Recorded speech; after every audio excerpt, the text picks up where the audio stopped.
Naquele tempo, Jesus e seus discípulos atravessavam a Galileia.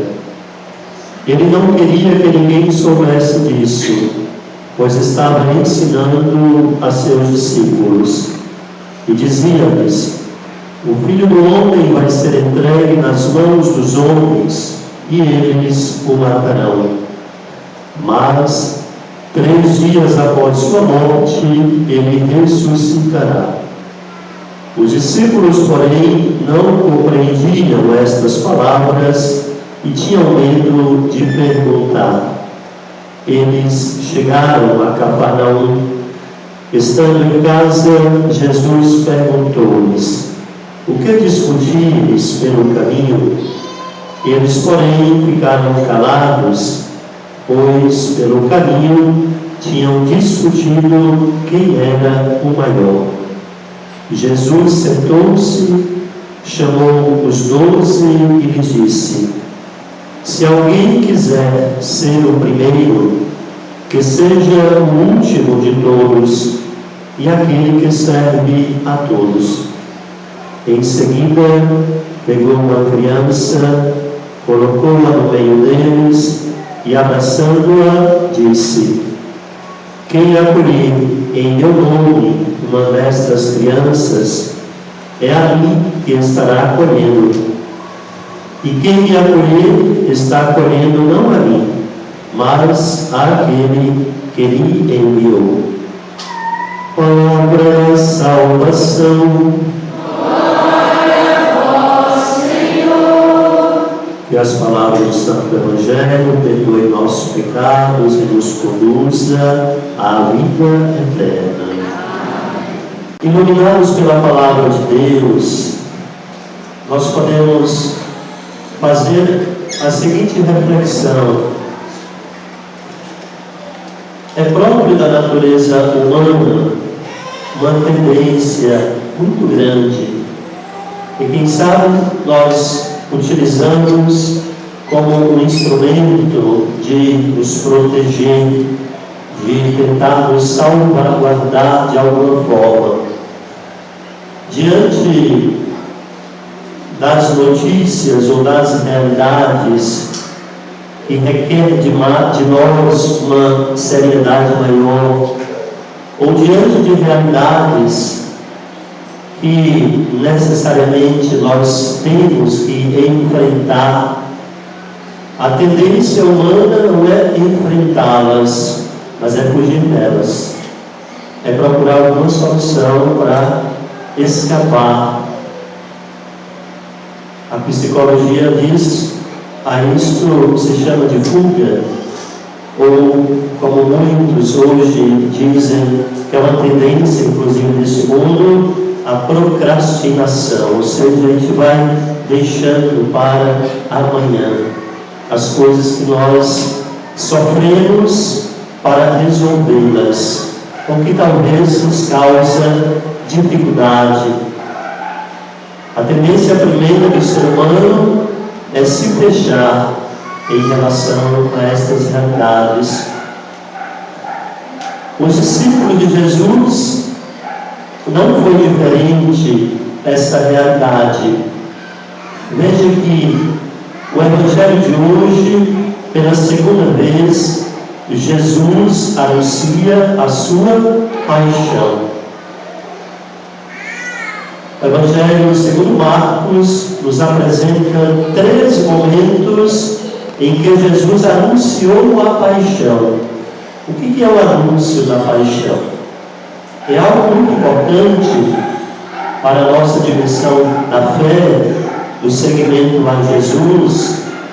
É algo importante e fundamental na vida do próprio Jesus e dos seus discípulos.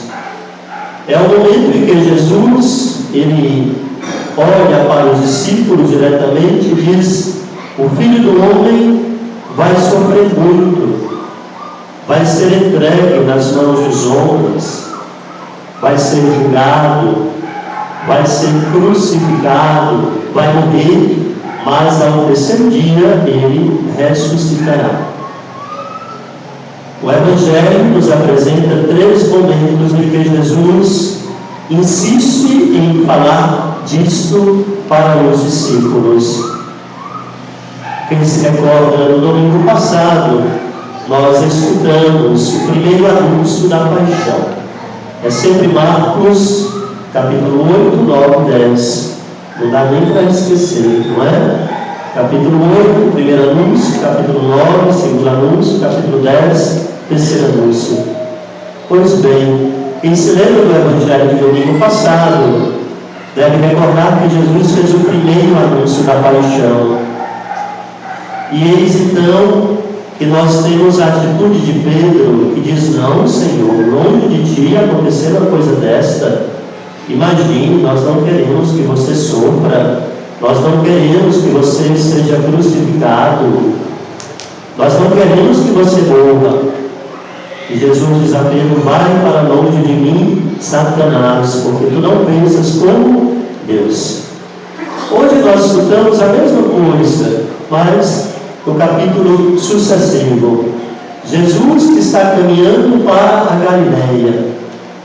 E eis então que ele para e diz aos discípulos este anúncio: o Filho do Homem, que é ele mesmo, vai sofrer muito, vai ser entregue, vai morrer, mas ao terceiro dia vai ressuscitar. O que o Evangelho vai falar da atitude dos discípulos? Eles tinham medo, não compreendiam o que Jesus queria falar. E, portanto, eles não perguntam mais nada a Jesus disto. Interessante que há algo importante na vida de Jesus, que Jesus está insistindo em falar para os seus discípulos, e eles não querem ouvir, ou têm dificuldade de ouvir. E aqui entra esta que é a tendência do coração, do ser humano, da mente do ser humano, de ter dificuldade de acolher objetivamente, com seriedade, as coisas que muitas vezes não são tão boas, mas que precisamos não fugir, mas olhar para aquela realidade ali. Hoje, após o anúncio da paixão, o evangelista nos apresenta qual é a atitude dos discípulos diante daquilo ali. Eles não entendem ou não querem entender, eles não perguntam nada mais a Jesus sobre aquilo ali. E enquanto isso, eles estão discutindo entre si quem é o maior dentre eles. Eles estão disputando o poder, estão disputando força. Interessante que Jesus retoma isto quando chega em casa. E é Jesus que retoma dizendo: o que vocês estavam conversando pelo caminho? Eles não falam, mas Jesus sabe. Eles estavam discutindo quem era o maior. Isto é o evangelista que diz. Nenhum dos discípulos diz diretamente a Jesus. Estavam discutindo para saber quem era o maior, o mais importante, o que tinha mais força dentre eles. Nós podemos destacar alguns traços do próprio Jesus. Falamos desta realidade humana, mas o Evangelho centra na pessoa de Jesus. Imaginemos que Jesus sabe do que ele vai passar. Imaginemos Jesus na sua vida, consigo mesmo, como é que ele afrontou ao longo dos dias, até chegar a hora de ser entregue. Como que ele elaborou isto na sua mente, nos seus sentimentos? Humanamente falando, Jesus também teve medo, Jesus também sofreu. É tanto que, próximo a ser entregue, Jesus suou sangue, sofreu, rezou a Deus dizendo: Senhor, meu Pai, se for possível, me livre deste cálice, não é? Cálice de sangue. Então, nós temos, em primeiro lugar, esta ideia do sofrimento com que Jesus acolhia seriamente aquilo que ele sabia que não poderia fugir, escapar. Ao mesmo tempo, o sofrimento em relatar isto para os seus discípulos, dizendo: eu vou sofrer, eu vou ser entregue, eu vou morrer, mas eu vou ressuscitar. Ele traz ao final do anúncio até o anúncio alegre e mais bonito, que ele vai ressuscitar. Ainda assim, os discípulos estão muito aquém de chegar à seriedade desta atitude, desta entrega, desta situação com que Jesus futuramente irá passar. Depois nós olhamos outra atitude de Jesus, a paciência diante daquilo ali. Jesus poderia brigar com os discípulos, dizendo que ele já tinha dito pela primeira vez, os discípulos não estavam nem aí, não estavam compreendendo aquilo que era muito sério e que ele deveria enfrentar. Não, com muita paciência, com muita humildade, Jesus senta com os discípulos para explicar. Jesus senta para ensinar a eles a importância e ao mesmo tempo o significado do que é ser grande neste mundo. O exemplo que ele dá é muito claro. Jesus toma uma criança pequena nos braços, coloca aquela criança no meio, no centro, e olhando para a criança ensina para os discípulos: quem quiser ser grande, que seja como esta criança. É um exemplo belíssimo. Imaginar que no contexto em que a cultura e a sociedade em que Jesus viveu não tinha direitos das crianças e adolescentes, não tinha conselho tutelar, não tinha estatuto da criança e do adolescente, não tinham leis que tutelavam, protegiam a vida de uma criança. Uma criança não era contada na época de Jesus. E os evangelistas fazem questão de afirmar isso na cena da multiplicação dos pães, quando ele diz: eram mais ou menos 5.000 homens, sem contar mulheres e crianças, não eram contadas. E aqui a criança no centro. No centro. A criança, ela não era vista na sociedade. A pessoa, ela passava a ter importância na sociedade, na cultura da época de Jesus, quando ela se tornava adulta. E aí sim ia dar alguma coisa útil para a sociedade. E, portanto, se emancipava por meio do casamento, por meio do trabalho, por meio da atividade, da vida comercial, da vida social ou da vida religiosa. Mas enquanto criança não. Era ninguém, era como um ser inexistente que a família, a sociedade esperava apenas crescer para ser importante somente depois de grande. E por isso que o casamento era uma das atividades sociais mais importantes da época de Jesus, da cultura romana. Casava-se muito cedo, às vezes a criança, a mulher com 12, 13 anos, até menos, o menino com 14, 15 anos, porque tinha pressa de servir, não é? A sociedade.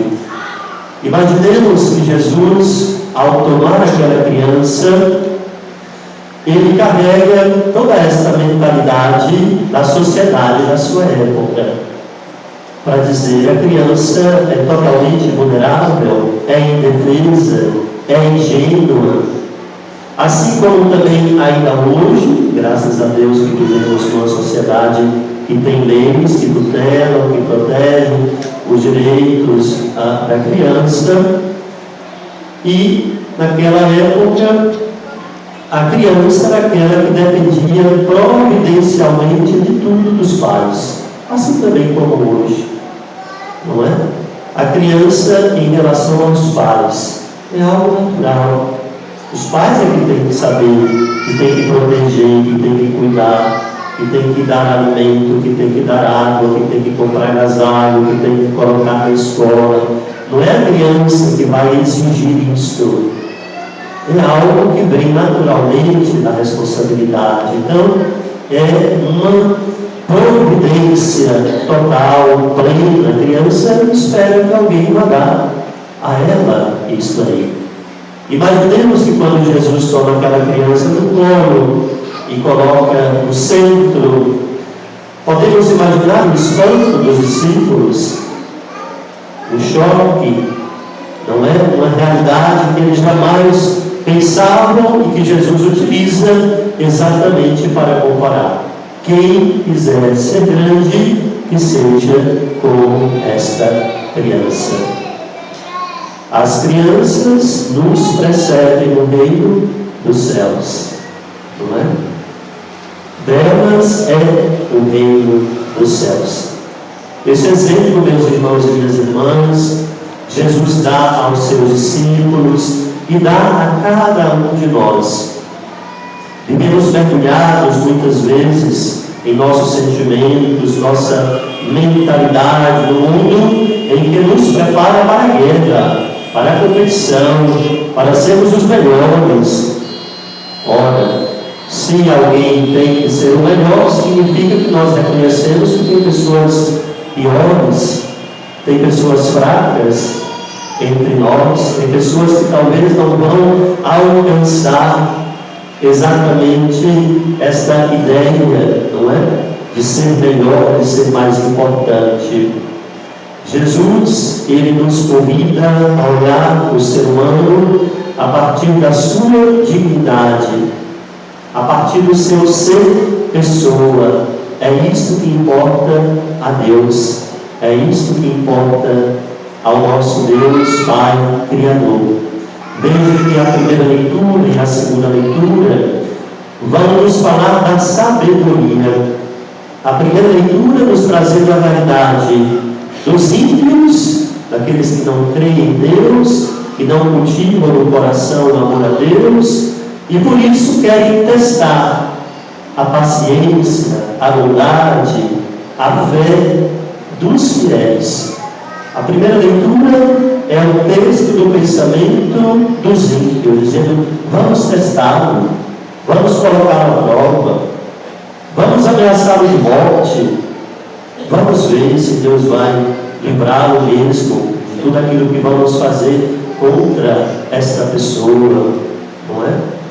Então, a primeira leitura nos apresenta aquilo que muitas vezes pode não acontecer de modo manifesto, mas acontece no coração, né?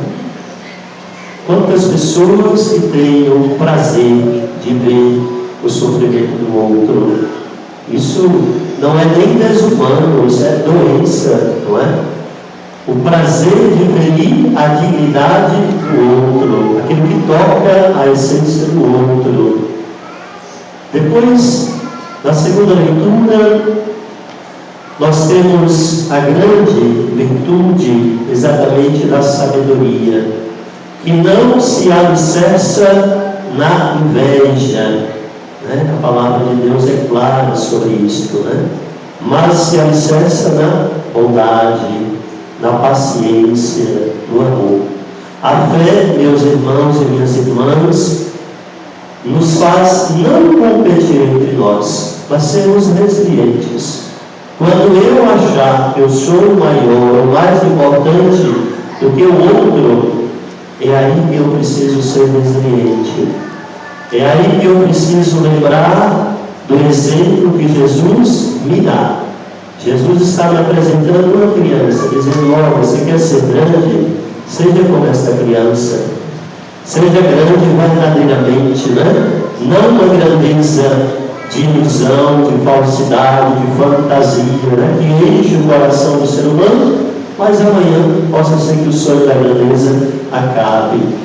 Seja grande verdadeiramente, seja grande na humildade, seja grande na paciência, seja grande se colocando no lugar do outro, né? Isso parece que quase impossível na sociedade que vivemos hoje, onde as pessoas estão tão em si mesmadas, tão cheias de si, que não conseguem reconhecer nada fora de si mesmo. Sejamos grandes, meus irmãos e minhas irmãs, na humildade, naquilo que nós podemos cultivar e colher no fundo do nosso coração, da nossa alma, da nossa vida, da nossa comunhão, da nossa intimidade com Deus. Sejamos grandes, olhando para a realidade das crianças, indefesas, que confiam na providência, inocentes, humildes. Sejamos grandes, não na inveja, na competição, mas sejamos grandes na humildade, que possamos escutar este anúncio da paixão de Jesus, possamos acolher para nós.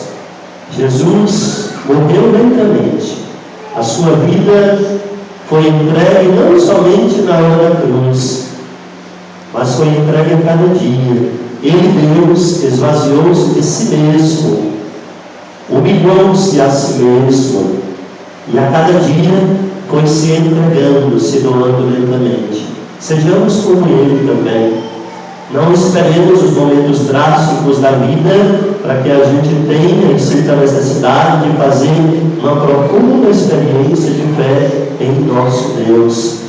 Vamos a cada dia nos tornando grandes na humildade.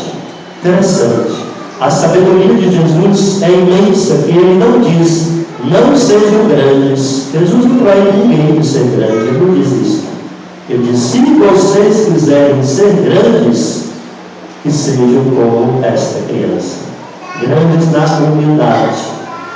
Santa Teresinha escreveu uma das suas mais belas obras, exatamente exaltando a pequena via, o pequeno caminho para chegar ao céu, a humildade. E assim a vida de tantos homens e mulheres, não só do passado, mas ainda hoje, que cultivam e vivem no anonimato de suas vidas esta santificação por meio da humildade. Que assim também sejamos nós, o nosso desejo de experimentar já aqui na terra um pedacinho do céu por meio da grandeza da humildade, da paciência. Amém? Louvado seja nosso Senhor Jesus Cristo.